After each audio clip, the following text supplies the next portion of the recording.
Good afternoon, everyone. My name is Latrice Hill, and I'd like to welcome you to today's presentation on the Quality Loss Adjustment Program. A little housekeeping before we get started. If you are having any difficulties in hearing the audio through your device, please know that there is a phone bridge available. You should see that on the screen now in a chat box. And you should also know that there is the opportunity for you to ask questions. You would just submit them in the chat box that you see. And as applicable, we will try our best to respond to those.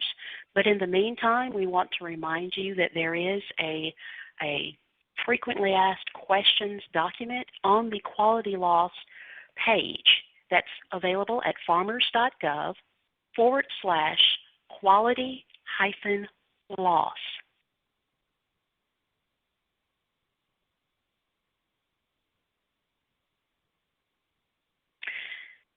Today we want to talk to you about exactly what is this quality loss adjustment program, who's eligible, how would you apply, and what are the various eligible crops.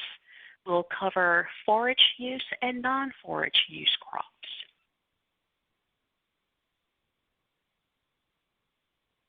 Before we get into specifics about the program specifics themselves, I want to tell you a little bit about the authority. This is not part of the CARES Act. This is part of the Further Consolidated Appropriations Act. And I guess what's most important to you to know is that sign up began on last week, and it will end on March 5th of 2021. And payments for this program will not be issued until the end of the sign-up period. The Federal Register is where all of our rulemaking and policies are provided and stored for public viewing and public comment. This particular rule is named the Agricultural Disaster Indemnity Program, and it is available now on the Federal Register. There's a link on the farmers.gov page that allows you to go in and view the specifics of the rule. Exactly what is that? The policy. This is the policy of how the program was designed and written. It also has a cost-benefit analysis of the program. So we always welcome comments from farmers and ranchers, and as stakeholders, we really would like for you to share this with your organizations, with the members of your organization. The comment period ends on March 8th, so please encourage all of your members to go out and make comments or to just view the rule as needed. The goal and purpose of this program is to provide assistance on crop quality losses that were a consequence of a disaster. And the disasters are specific designated disasters from hurricanes, excessive moisture, floods, qualifying drought, tornadoes, typhoons, volcanic activity, snowstorms, or wildfires, all that occurred either in the calendar year of 2018 or 2019. And as I mentioned previously, sign-up ends on March 5th.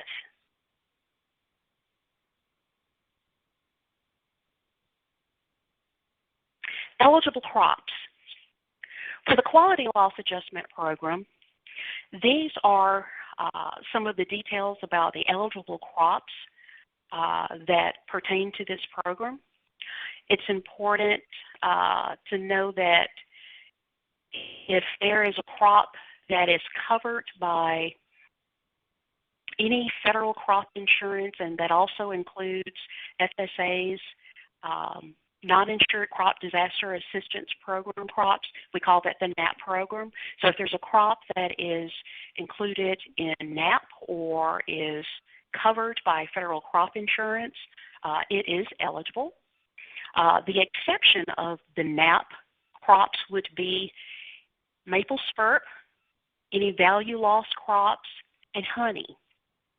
But any crop that suffered a qualifying loss that was due to one of the qualifying disaster events that we'll cover, any crop that incurred a 5% or greater quality discount due to a qualifying disaster event, a crop that incurred a nutrient loss, which would be a forage crop, of course, a crop that may have been sold, fed to on-farm livestock, or may have been in storage at the time of the application.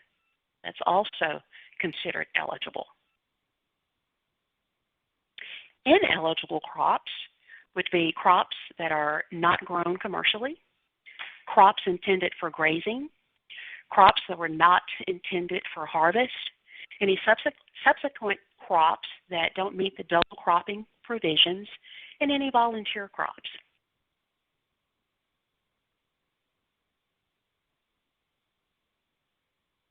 Other ineligible crops include those with prevented planting, first-year seedling of forage crops, any that were destroyed other than by an eligible cause of loss, and any immature fruit crops. There are other ineligible crops that are listed on the website that include grazed crops, honey, maple sap, aquaculture, floriculture, mushrooms, ginseng root, ornamental nursery, seagrass, sea oats, Christmas trees, turf grass, sod. All of those would also be deemed ineligible for this program. Now, I mentioned a qualifying disaster. To be eligible for this program, the quality loss must have occurred in a qualifying disaster. Our county committees, which are locally led committees that are in every county office and oversee farm programs, or the oversight of farm programs, they're responsible for determining whether or not a qualifying disaster event caused the loss based on weather data and knowledge of weather-related losses. But here you just see a list of some of the conditions and qualifying disaster events.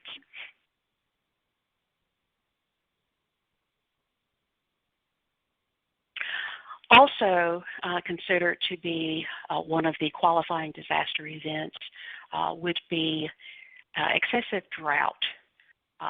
These would be counties that were designated either D3 or D4 from extreme drought, counties that were included in presidential emergency declarations or secretarial disaster designation. There is a full listing of the counties that received these declarations on the website. Again, that's farmers.gov/quality-loss.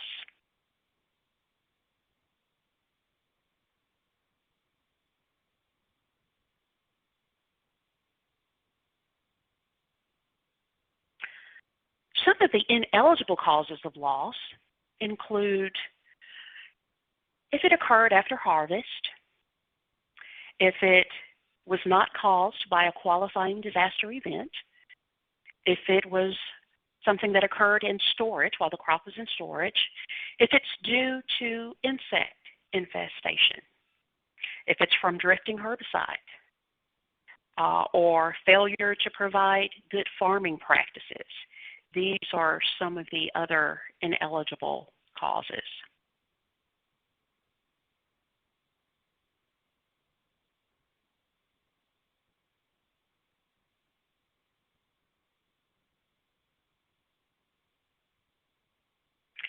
I want to give you an example. If a producer suffered a quality loss on 10,000 bushels of corn for grain due to excessive moisture, the grain suffered additional quality losses prior to harvest from a subsequent hailstorm. In this case, all 10,000 bushels would be eligible.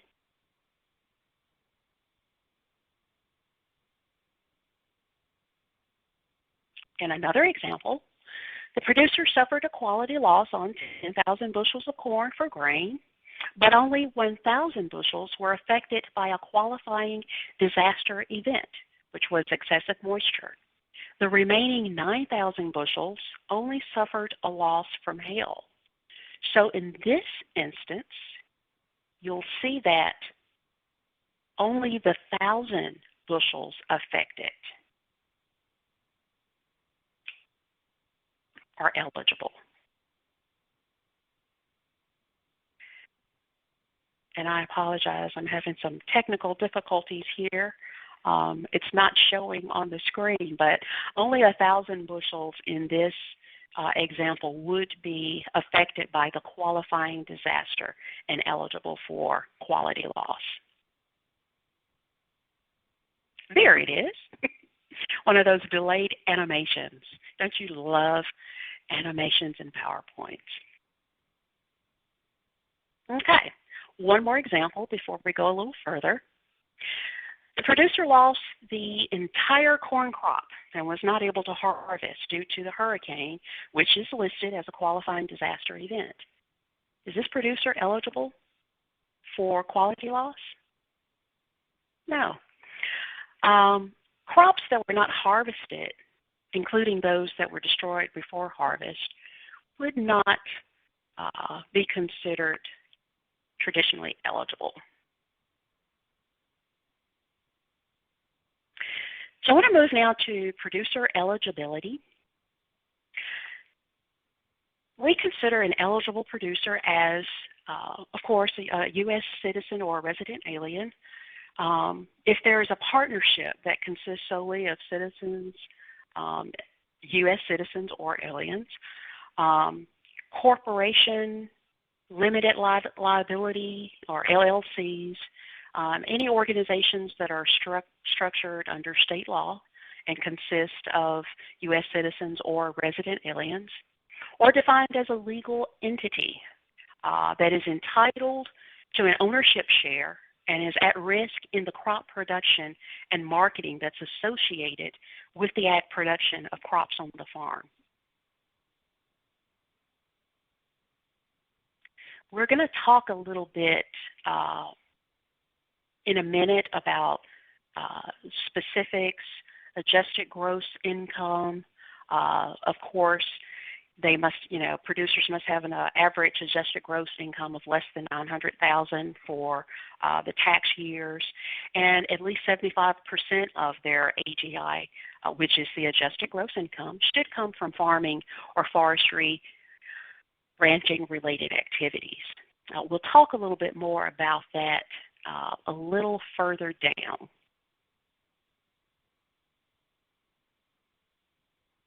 Now, applicants need to be able to show, present evidence that they actually did have an ownership share and the risk of the product that was produced, and have control of the acreage in which it was grown at the time of the disaster.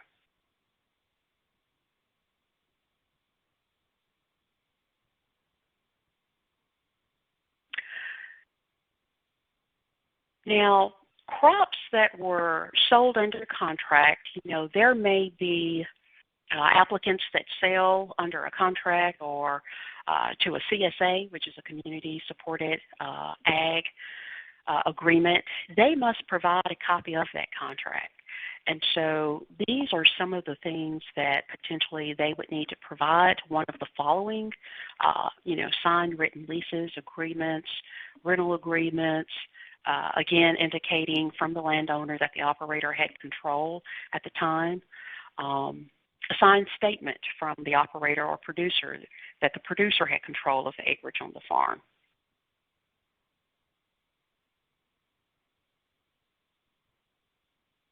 This is where I mentioned to you a while ago about the adjusted gross income. A person or entity is ineligible if their gross income exceeds $900,000. Again, unless at least 75% of their AGI is derived from farming. I think it's important to add that entities, also need to be in business at the time of the application. They are subject to compliance with our conservation, highly erodible land and wetland requirements. I think we're going to cover that a little further down, but I just wanted to mention that since I mentioned entity. Payment limitations. As you know, we do have payment limitations on our programs. The limit is $125 per person per legal entity.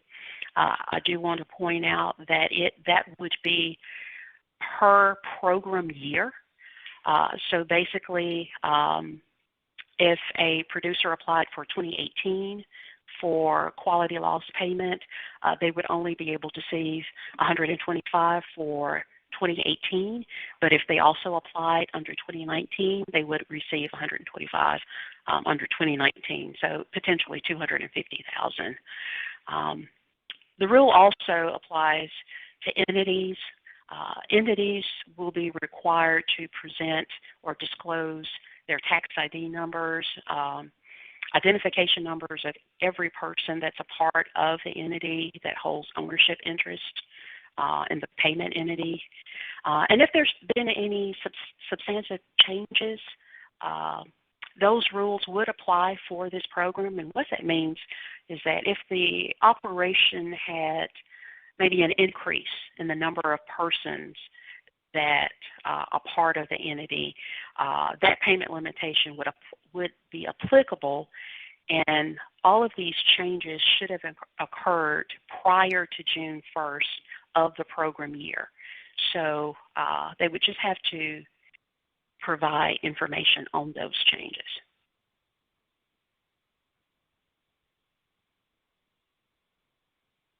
One of the conditions of participating in this program is that in order to receive a payment benefit, producers will be required to purchase crop insurance or obtain coverage under our NAP program, which is the Crop Non-Insured Disaster Crop Assistance Program. And that coverage would be for years 2022 and 2023.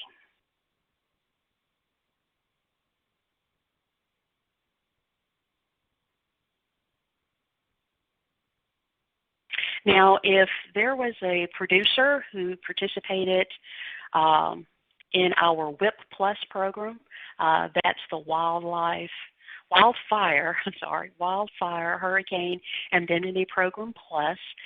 If they recently participated in that, they would have already obtained crop insurance or NAP coverage, so they have met that requirement. So if you've already signed up, you've already met the linkage requirement. But it is important to know that that is a requirement of this program. These are some of the forms that a producer may be asked to submit for this program. Of course, there's the application form, which is an FSA 898. There's the crop insurance election form that I mentioned, 895. If applicable, there will be a historical nutritional value weighted acreage worksheet, 899. There will be a 902 reporting form. That's the operating plan for payment eligibility. CCC 941, which is that adjusted gross income form that I mentioned, certifying the amount received. The CCC 942, which is certification of income from farming, if applicable. And AD 1026, which is that conservation compliance form I mentioned, ensuring compliance with highly erodible lands or wetland determinations. An acreage report is required. That's recorded on an FSA 578. And then an optional form that I've listed here is the AD 2106. That's an optional form that voluntarily gives the producer the opportunity to identify their race, ethnicity, and gender. Um, of course, you will work directly with your local office to determine which of these forms are applicable for you. So I don't want you to feel like, oh, so many forms. The main forms that you want to make sure that you have is that 898 and verification. And the local office will help you with the remaining forms. One thing that I wanted to cover before we move any further is, let's say that you're new to USDA and you've never participated in our programs. Are you eligible to apply? We definitely encourage you to apply. Our staff will assist you and guide you through all of these forms that we're talking about now.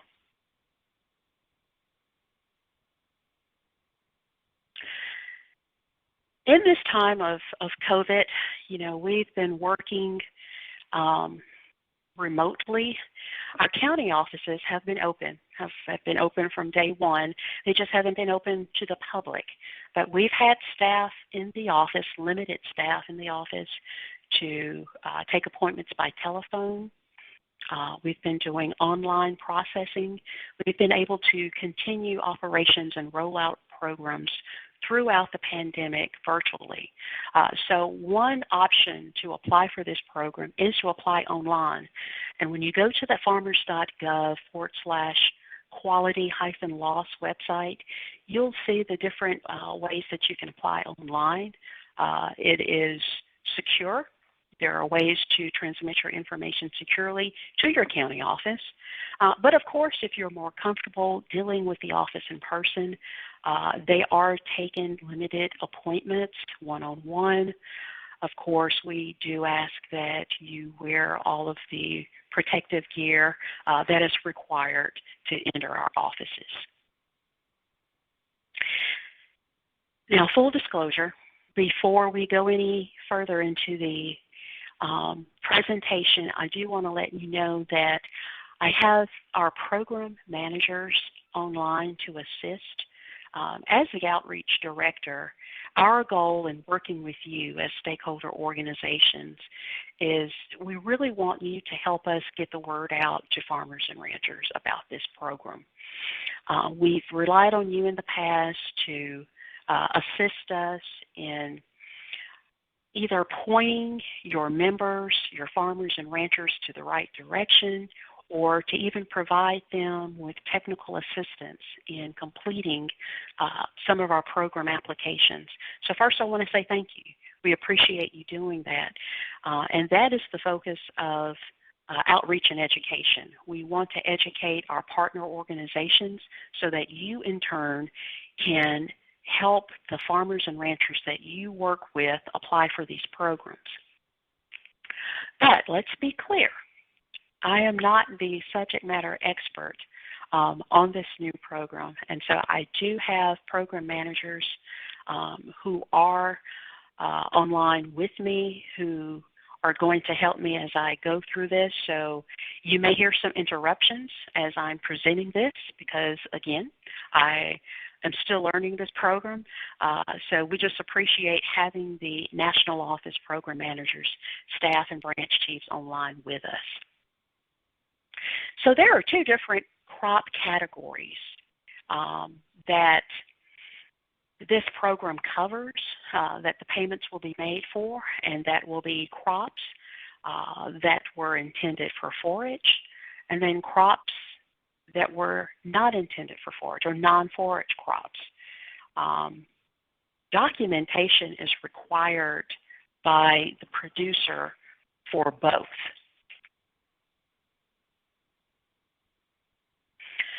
Now, what's a little different on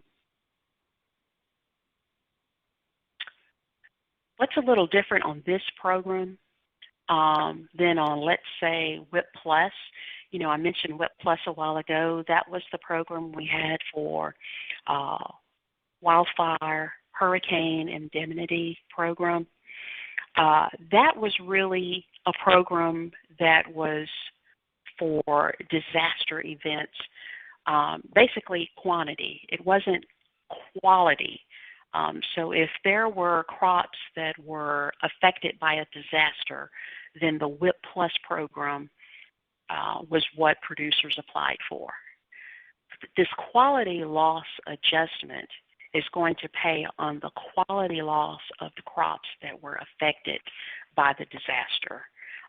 So hopefully that helps you to distinguish the difference in the two. Quality discounts. This program will consider all quality discounts that are recognized by the industry. However, if discounts associated with the loss could have been mitigated by, following normal farming practices, then they would not be eligible. Our county committees, I mentioned before, county committees provide input, oversight, and feedback on program implementations in each of our county offices. Because they have the knowledge of all of the resources that are available in that county for producers, how to protect and maintain the crop, ultimately that county committee is responsible for making the determination as to whether a loss could have been mitigated.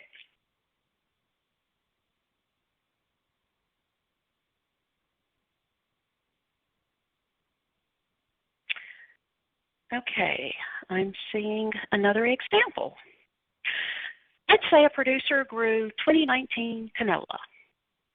Prior to harvest, an insect infestation damaged the crop. The producer harvested the canola and delivered it to the buyer. The buyer rejected the load due to the poor quality.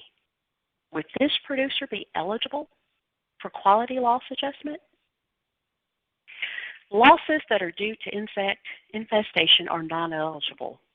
The producer could have mitigated that loss by applying pest control measures.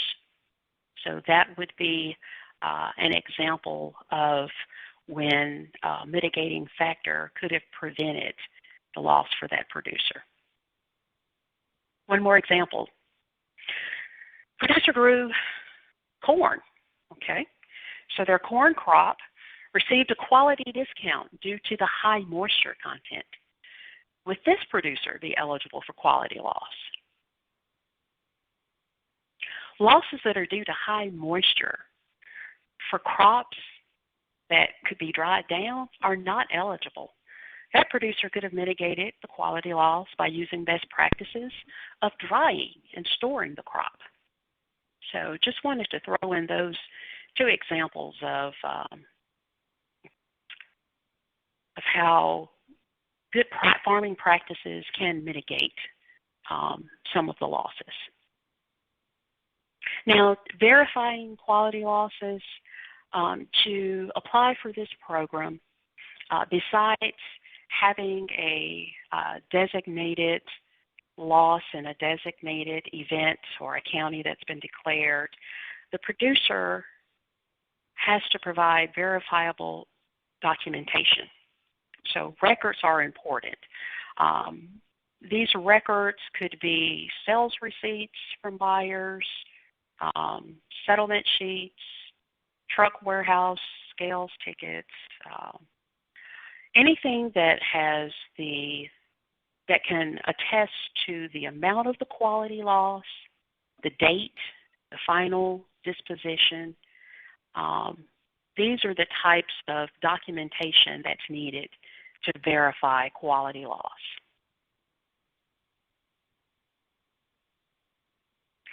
Now for grain crops and other crops, again, verifiable documentation might come from a test or an analysis. Again, this is something that the county committee may accept beyond 30 days if it determines that the record is representative of the condition of the affected production at the time of harvest. So it's really going to depend on when that test was conducted. So this is what we want to talk about. This is really explains the two qualifying methods, the producer loss versus looking at county average. And then we're going to talk a little bit about forage and non-forage. But before I do that, Esther, I just wanted to check to make sure that there isn't anything that I need to explain further or clarify. Okay, so let's continue on. On this slide, it tells you that if the payment's going to be based on the producer loss, if it's a forage crop, then the producer needs to provide the nutrient value for the year of the actual application and any historical records 3 years prior to that. That needs to be presented. If it's for non-forage, then the producer would provide grading factors, like a low test weight, and something that speaks to the total dollar value of the loss.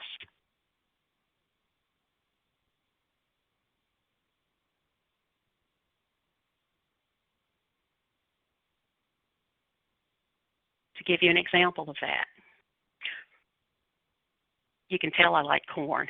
A producer sold 10,000 bushels of corn.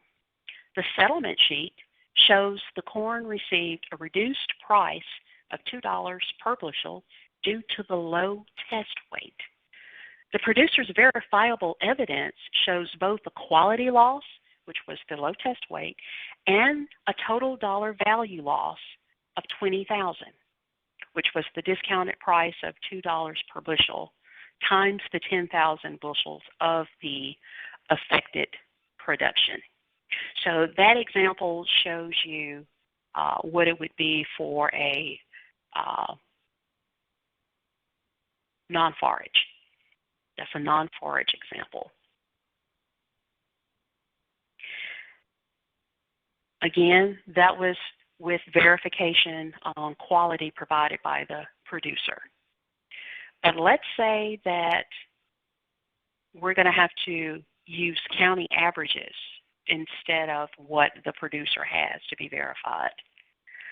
For that, if it's a forage crop, the producer would use the nutrient value of the crop for the year of the application, and there wouldn't be prior year's history available, so there wouldn't be the 3-year historical values available. If it's a non-forage crop, then the producer would need to provide grading factors, but there wouldn't be that total dollar value loss, that wouldn't be available. So in those cases, if the producer has a non-forage crop and has the grading factor, but there's no way to determine the total dollar value loss, then the FSA office would use the county average. So I hope that's kind of clear. Payments will be calculated using the county average percentage of loss for producers with verifiable evidence of both a quality loss and a dollar loss, or a percentage of loss due to quality for the same crop, type, and intended use. Example for this one. Producer delivered 10,000 bushels of corn. The scale ticket shows the corn had a quality discount due to broken kernels. The producer did not sell the corn, but stored it for feed. So the producer's verifiable evidence shows a quality loss, which would be those broken kernels, but no total dollar loss due to quality.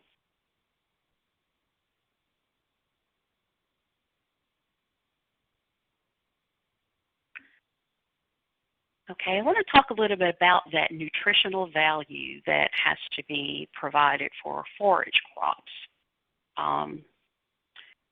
To be eligible for this program, the forage test or the lab analysis must have been completed by a state university lab within 30 days of harvest of the forage crop. Now, there may be other types of labs that are approved by the FSA state committee, but as an example, a state university lab has to provide the analysis on it. It's important that producers know that eligible forage will be broken into two different categories: high and low nutritional value. That's based on the expected quality for the timing of harvest within the crop year.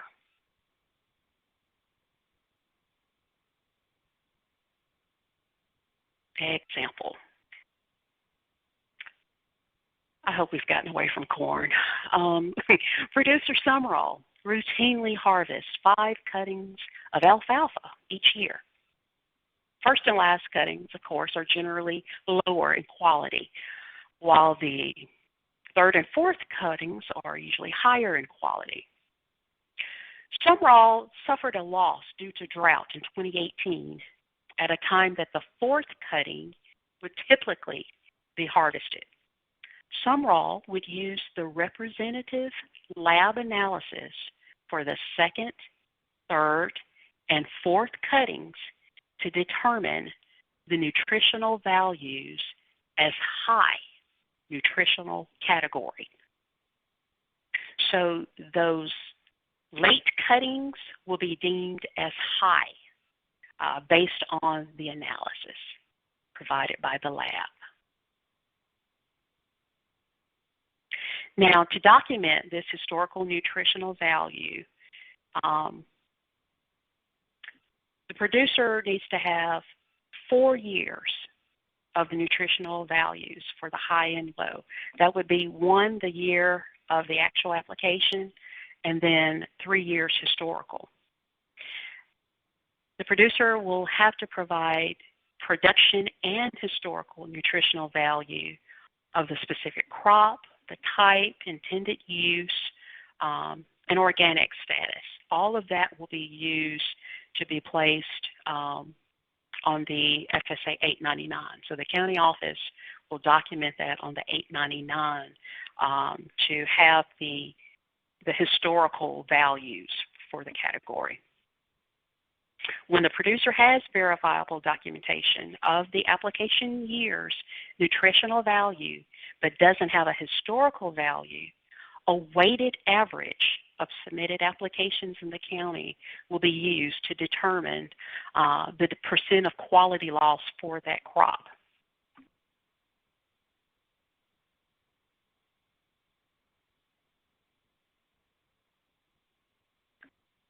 Again, looking at those 3 years to be broken into high and low, one thing that I wanted to mention, Summerall had 4 or 5 different cuttings. If it's a producer who normally just has 1 cutting per year, that will be categorized as high for this program.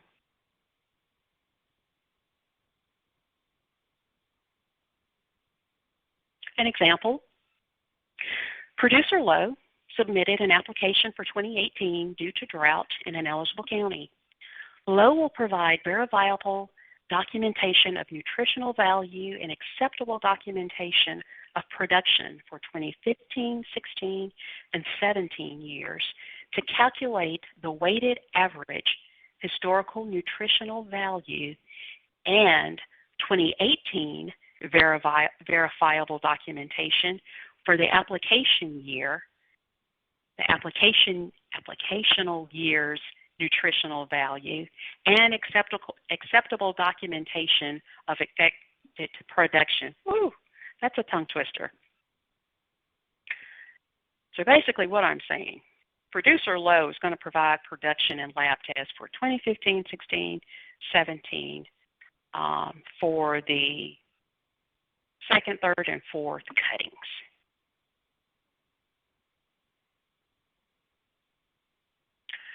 Again, this is something that your county office will be working with you on. This is not a lot, I know it's a lot of information to digest just on this webinar. We do plan to post the recording of the webinar afterwards and make the slides available, but I just wanted to touch upon some of the key highlights so that when you get questions from the farmers and ranchers that you work with, you have a little bit of a working knowledge of what some of this means. So going into the payment, this just shows the payment calculation. This is for forage crops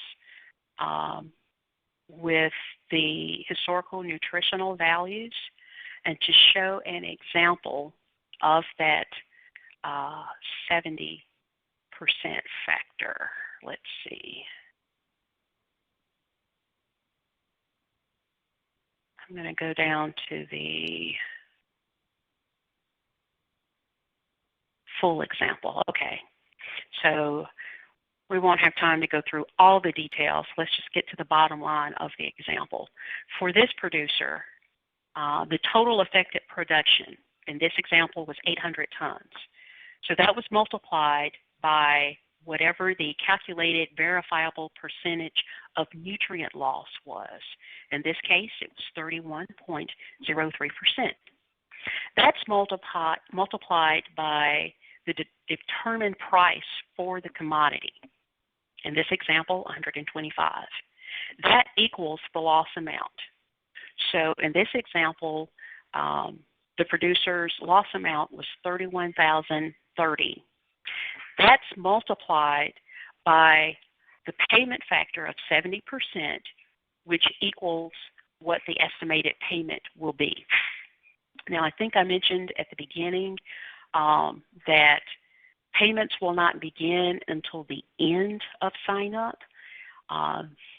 But if a producer has provided their information based on their loss, then they will receive 70%, up to 70% potentially for their quality loss. Again, the amount may be factored based upon availability of funds after the sign-up ends.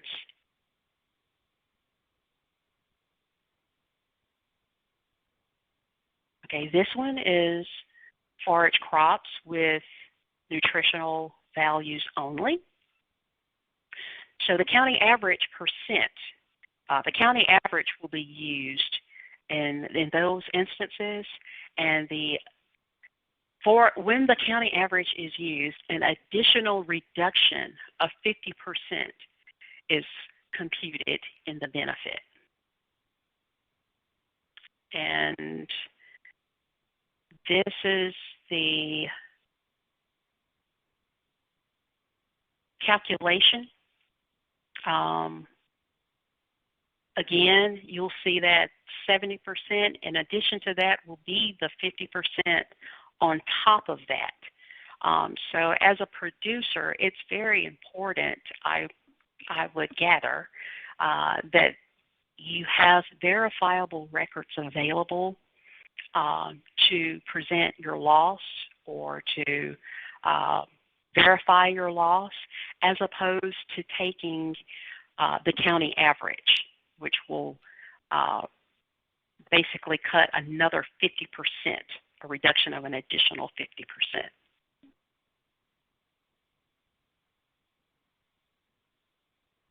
Okay, I think I've got an example.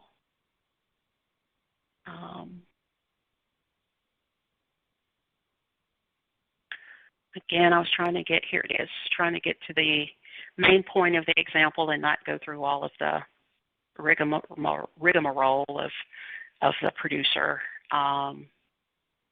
This tells it all. In this instance, the producer's total effective production was 400 tons.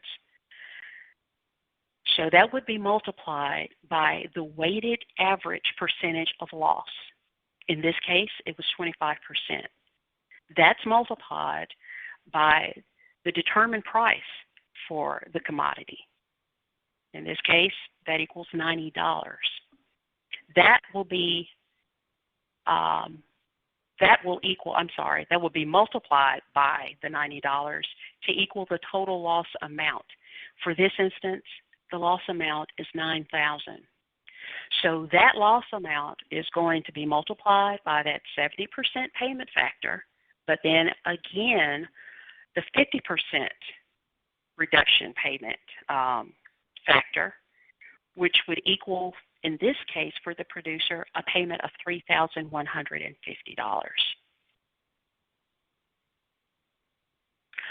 All the documentation that you have to help verify your loss is really going to be beneficial to you in order to receive that maximum payment. So I really do encourage, if possible, ensure that you have all your verifiable documents. And again, a listing of these documents is available on the farmers.gov quality loss webpage.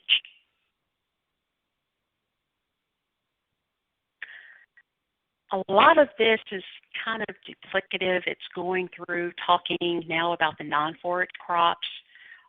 We've pretty much talked about non-forage crops, but just to give you an example of what would be a crop other than forage, would be corn that's intended for grain, soybeans intended for grain, or maybe pumpkins intended for fresh harvest. But again, it's a 5% quality loss that's due on the combination of all eligible disaster events incurred.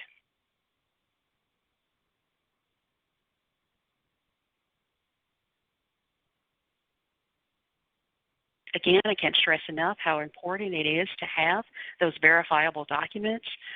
Again, it may be sales receipts from buyers, truck warehouse tickets, measurement services that have been performed by USDA, crop insurance loss adjusters, and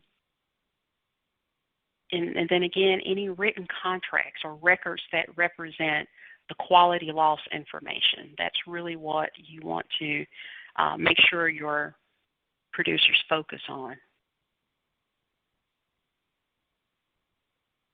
Acceptable records also can include non-verifiable records, and this is used to support the quantity of affected production that's also recorded and needed to verify when there aren't verifiable records available.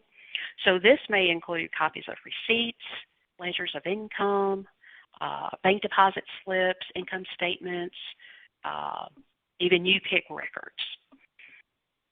The non-verifiable documentation must identify the amount of the production and the date of harvest.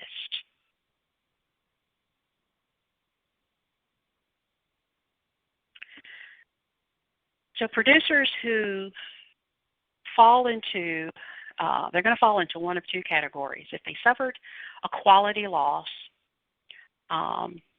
non-forage, the grading factor and the total dollar value lost will either be based on their own individual loss, but then if it's a grading factor and there's no total dollar value, the loss amount of the discount received is how it will be calculated. Again, the key is having verifiable records. All of this information,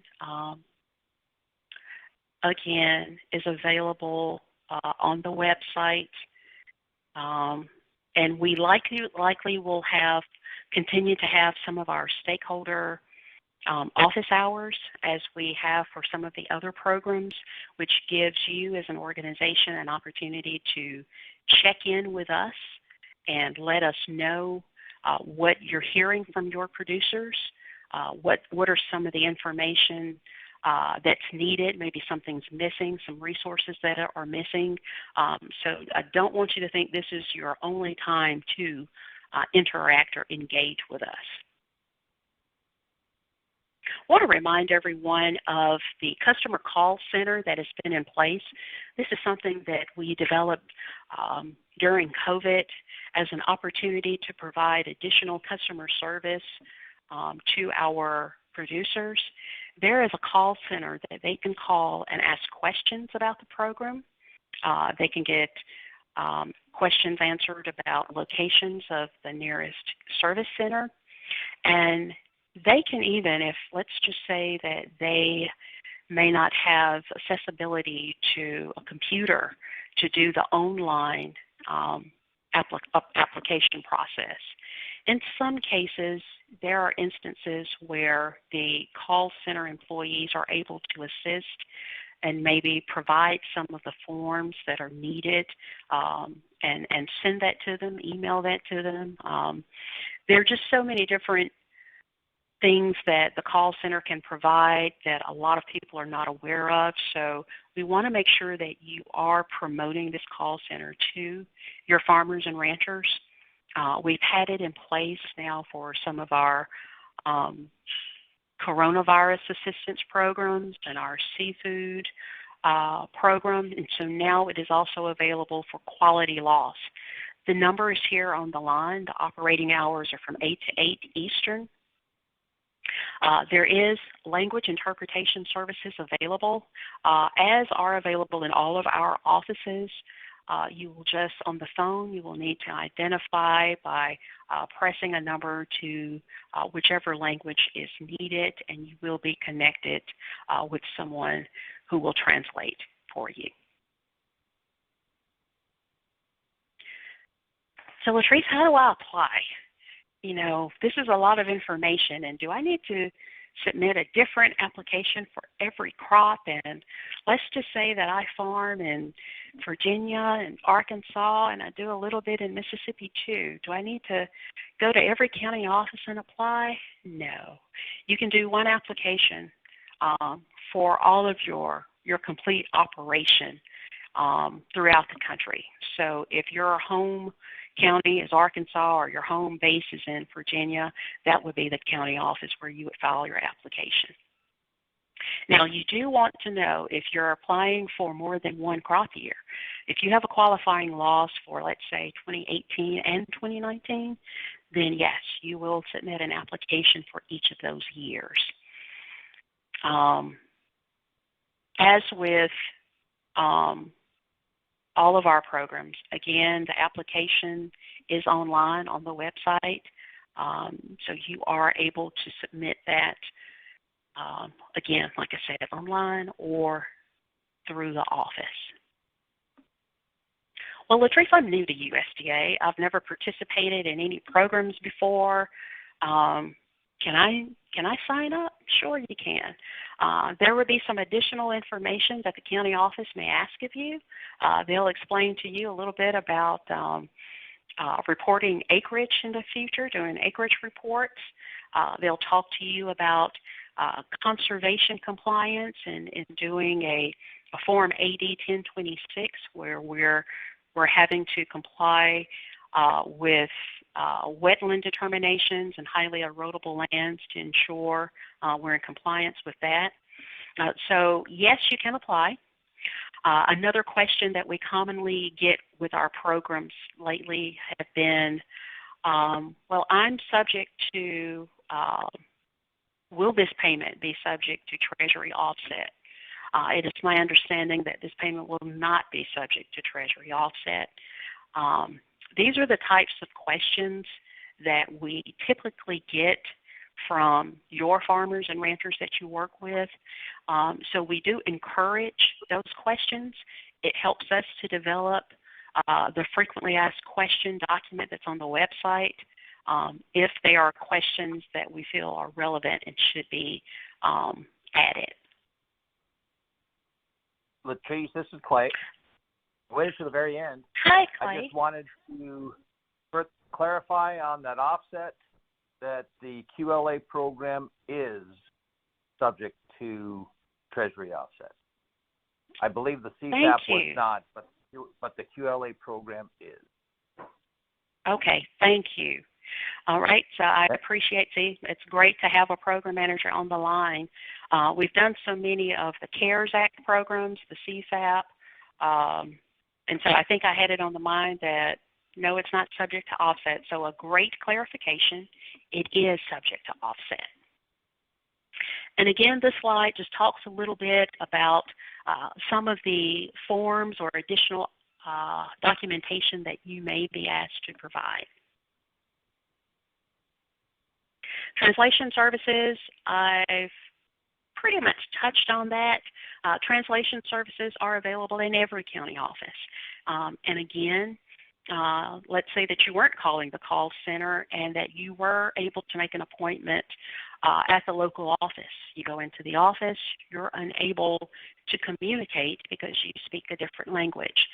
There are I Speak flyers in every county office where you are able to identify which language you need, and the FSA employee will contact the interpreter and put them on speakerphone, and that's how we're able to communicate with you. And that's in every USDA service center. It's not just FSA, it's also in the Natural Resources Conservation Service offices as well. Another thing, if you need help or assistance in filling out some of your paperwork, besides working with our staff, partners like you, a lot of you provide that technical assistance on the ground. Just a huge kudos. I know some of you have really helped us during COVID because our folks have not been able to conduct outreach events and they're not able to get out. So some of you have, and we greatly appreciate that. I'm sorry that you put yourself in harm's way, but I am most appreciative that you have been able to connect with those farmers who don't have internet access and are not able to participate in the webinars, and you've been able to provide those services. So that's something that you may want to mention to your farmers and ranchers, that there are local organizations that receive USDA funding from other agencies that can provide that on-the-ground technical assistance and answer some questions for them. Getting to the end here. So what happens after I sign my application? You have 60 days from signing that application to submit any verifying information that is outstanding. Again, as I mentioned, payments will not be issued to producers until the application period ends, and that's March 5th. And if the total amount of payments exceed the amount of funding that's available, I believe the agency is looking at prorating the payments to all producers by a national factor. But that's unknown right now. That remains to be seen. But you do have 60 days after you file that application to get all of that verifying documentation in. Latrice, it's Clay again. That's really split the verifiable documentation of your quality loss, either the grading factors or for the forage crops and nutritional, and the acceptable production documentation records for production. Those have a 14-day deadline. The 60 days is for those that apply to the producer, like the 1026 or the applicable payment limitation forms. Those use the CFAP 60 days. Okay, that's a very good point. Yes, but the really important must provide is 14 days. 14 days. All the verifiable. Okay. Yep. Okay. So best what we'll do, thanks so much for that would be the best. Right. From the time of application. Yep, they have 14 days. 14 days after that. Okay. What we'll do is we'll update the slides before we post it to make sure that we have that in there. That's really good information, stakeholders to know. So as you're talking with your producers, make sure that they know that they need to have that verifiable documentation when they come into the office or submit their application. But after that, they will only have 14 days to present it. The 60 days, again, I've got CFAP on the brain, would be all those other documents like the 1026 and the additional things that you have to justify. But as far as the verifiable documentation for the quality loss program, 14 days. Thank you again. I appreciate that. So again, the website has all of this information. And stakeholders, what I want to remind you is that, whereas here in the national office, we conduct these webinars with you because you are our national stakeholder organizations. However, in every state, there are state outreach coordinators, and they will in turn conduct webinars on quality loss. So you will want to make sure that your farmers and ranchers are plugged in with their state outreach coordinators, and they're watching for the Gov delivery notices, making sure that they're subscribed to know that when those educational webinars are going to occur in the state. So that's very key to know. There is a link to state outreach coordinators on the FSA website. We'll make sure that that's also placed in the speaker notes of the presentation before we post it for you. Again, in order to receive our alerts as a national stakeholder, we do send out newsletters to you of program announcements, upcoming events, so that you can share that with your members or your farmers and ranchers that you work with. We ask that you subscribe to that by going to fsa.usda/subscribe. And what you want to do is type in outreach and education, or select it. It'll give you an option of what you want to subscribe to. You want to select outreach and education. And as always, at the end of our webinars, we love to receive your feedback, constructive criticism. What we're trying to do is to make this as helpful as we can for you. We know that you are working as we are to serve farmers and ranchers, and we want to make sure that they have the resources they need to understand the programs. So please leave us some feedback or some suggestions, and we will be in touch with you on future events. Again, as I mentioned, we might have QLA office hours to just kind of go over some things and answer your questions. But again, feel free to reach out to us. Our website is fsa.outreach.gov/outreach. Thanks so much for participating, and have a wonderful day.